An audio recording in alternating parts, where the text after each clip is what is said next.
Ice Locked here with Nocturne Gaming, back with more Legends of Idleon, and we're taking a look at the World 1 skill, Smithing. Smithing is separated into three parts. They are crafting items, producing Anvil Production materials, and forging ores into bars using the forge here. Let's start with crafting. Crafting is the primary method to obtain combat gear and upgrades for our skilling tools to better equip our characters. At first, you'll start with a pretty basic selection of recipes, but most of the recipes come from other sources, such as completing tasks, monster drops, quest rewards, or achievement rewards. Crafting recipes are separated into four tabs: the beginner tier, the novice tier, the apprentice tier, and the journeyman tier. Each of these tiers represents two levels of gear upgrades, such as tab 1 includes recipes for copper and iron, and tab 2 includes recipes for gold and platinum gear. Initially, you'll only have tab 1 unlocked, and to unlock the second tab, you do need to craft this recipe, the Anvil tab 2, which requires 250 iron bars, 200 chain links, 400 forest fibers, and 250 bullfrog horns. Tab 3 is very similar, as you will need to craft the Anvil tab 3, and the recipe is displayed on the screen here, as well as to unlock the fourth tab, which is the latest in the game, and here is the recipe for Anvil tab 4.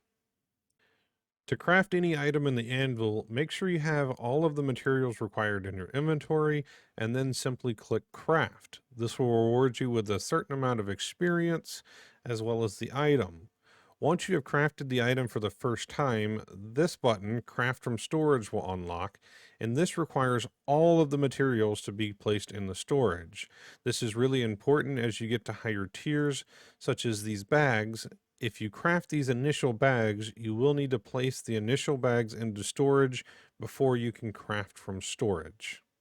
One other important thing to mention is make sure you're upgrading your material pouch, your food pouch, and your skilling resource pouches as much as you can, as certain recipes do require quite a few of these materials, and if your carry capacity isn't high enough, you won't be able to craft these items initially.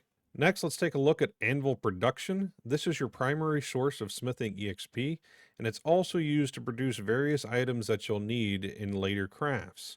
When starting out, a character will only be able to produce a single item. However, there are ways to increase this to up to 3 times the items produced at the same time, or producing the same item multiples. They're upgraded in two various methods, which is first from an alchemy upgrade and second from a gem shop purchase using your premium currency.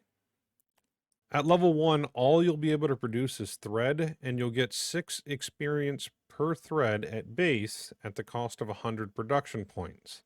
At level 5, you'll unlock the trusty nails, which will get 10 experience per trusty nail at the cost of 200 production points. While this seems better than thread, you'll actually gain more experience per production by producing threads, as it's 12 experience per 200 production points. If your goal is to level really fast, you simply need to put all of your production into threads. However, eventually you'll need to start making other materials, and it may have to sacrifice some experience here. This math does continue all the way down. The higher the level, the less experience you get per production point. To upgrade your anvil's production capabilities, you need to gain anvil points, and these points are gained in 3 ways. First is by gaining a smithing level, as each level will give you 1 additional anvil point. Anvil points can also be purchased here using the buy points, and there's 2 methods: by spending coins, which you can buy up to 600 points using coins, or you can spend monster drops and you can buy an additional 700 points for monster drops. The first 25 points will cost these monster drops here 38 spore caps, 446 frog legs, and 1,129 bean slices. As you get more points, it will require an increasingly higher level of monster drops, as well as more quantity of them. Where I'm at currently on this character, I need a total of 1,810 high stakes from the Tysons in World 2 to gain 1 point, and this only gets more expensive through here. The last way to gain Anvil production points is through the Archer's Talent Acme Anvil, and you do get up to 7 extra points for every 10 smithing levels you have. So this can be quite a benefit for you if you have a high enough level archer or hunter. To spend our Anvil production points, we can click the Spend Points tab here, and there are 3 options to spend your points on, and we'll go over those now. First is bonus EXP. This is just simply a multiplier to the base experience that you get from producing items. So as you can see, I gain 94 experience per craft instead of 6.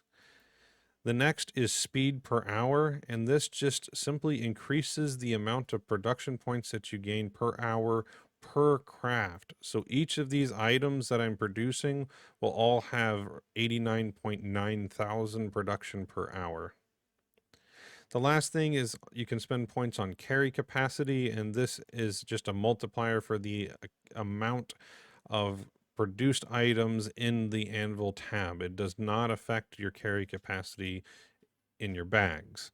However, I highly recommend against spending any points into your capacity, as when you upgrade your materials from the crafting bags, these bags will increase your inventory's capacity as well as your Anvil production tab's capacity. So I really don't recommend spending any points into this capacity here. Personally, I think your best bet is spending most of your points into your speed per hour, and then also spending a small amount of points into your bonus EXP if you're looking to level up a little bit faster. The last part of smithing is the forge, and the forge's job is pretty simple. It's to transform metal ores into metal bars. So going over this menu here is first is where you deposit your metal ores into, and you can separate these out into multiple stacks or you can fill it up. We'll go over how to increase your capacities in just a minute. Next is your oil barrel slot, and there's a few different types of oil barrels. This can either be bought, the basic ones from the World 1 shop, or you can gain more barrels by crafting the eco barrels on the anvil. And then the next spot is where you pick up your metal bars from. And the last thing is your timer here. As this bar fills up, it is your timer on when this new metal bar will be completed. The better ores that you have, the more time it will take to smelt into a bar, and it will also require more quantity of that ore to craft a bar. So at base, copper requires, I believe, 5 copper ores to make a single bar, but then when you get to platinum, it'll take 20 or so platinum ore to make a single platinum bar. At the bottom here, you do have 2 buttons that are fairly useful. First is turning on the tap, and this simply allows you to tap these items to withdraw them or to place them. The deposit allows you to deposit all of your ores spread out into your ore slots here. However, it will fill up from top to bottom. Onto the forge upgrade menu now, and this is just ways that you can spend coins to upgrade your forge to be a little more efficient. First is the new forge slot. This simply just gives you more slots in your anvil. So as you upgrade this, you'll be able to deposit more bars to turn into ores and more slots. Next is the ore capacity boost, and this is a boost to the total max ore capacity as it shows here on the bottom. This number is added to the total, so you'll be able to gain a lot more capacity for your ores by upgrading this. Your forge speed is pretty simple. It just increases the speed at which you turn ores into bars. On page 2, you have the Forge EXP gain, and I find this to be fairly useless as most of your experience comes from Anvil Production. Next is the Bar Bonanza, which gives you a chance to make an extra bar for the ores that you have. I haven't paid a whole lot of attention to this, but I do believe that it gives a decent boost to the number of bars that you make. Puff Puff Go simply increases the chance to drop a smithing card. So early game, this may be useful to help level up or your cards for smithing. There are a few ways that you can increase your smithing efficiency. First is an alchemy, And there's two bubbles here. First is the Anvil Nomics, which can give you a decrease in the cost of buying Anvil Production points. This works for your coins as well as for your monster drops. Next is the big bubble, Hammer, and this allows you to produce one extra item at a time in your Anvil Production tab, as well as increasing the speed of your production. However, this has to be equipped here on the right-hand side for the characters that you want to use it on. In your cards, there are a few cards that will help increase your smithing efficiency or your smithing EXP, and that is first the Fire Forge card, which can increase your smithing EXP, the Cinder Forge card, which also gives you a decent smithing EXP bonus, and then lastly, your Chaotic Affront card to give you more skill EXP.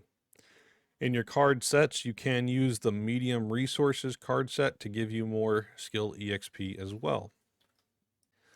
The blacksmith box in the post office also has some nice benefits for smithing, and this can be up to 33% more smithing EXP, 49% to anvil production speed, and the last one is kind of confusing, but basically it has a 20% chance to give you one additional point of your main stat when you craft gear in the anvil.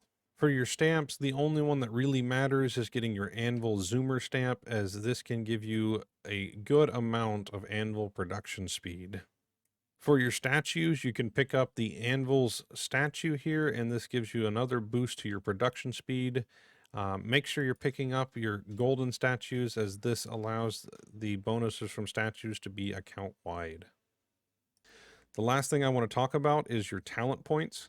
The archer specializes in smithing, so we'll start with Focus Soul, which gives you an increase to your EXP gain for all specialized skills. Next is Yeah, I Already Know, and this allows you to start each level in smithing with part of your EXP bar already filled up. So this caps at 15% for me, so when I gain a new level, I'll start with 15% of my bar already filled up. Next is Acme Anvil, which we already went over, which gives you more anvil production points for every 10 smithing levels you have. Godly Creation is another useful talent, and this works similar to the blacksmith box in the post office, and this can give you up to 3 additional stat points when you craft a new piece of gear in the anvil. Smelting Every Day is a way that you can increase your forge progress if you have this talent leveled up on one of your combat profiles for your archer. The last one to talk about is your Broken Time, as this increases your production speed in your anvil. It says all town skills, but it's primarily for the anvil. Don't forget to hit that subscribe button if you're enjoying this type of content, and a huge shout out to our Patreon members that support the work we do. Thank you from all of us here at Nocturne Gaming. If you would like to become a patron and get some added benefits, check out the link in the description. If you have any thoughts, comments, or questions, please leave them down below for me, and we'll see you next time.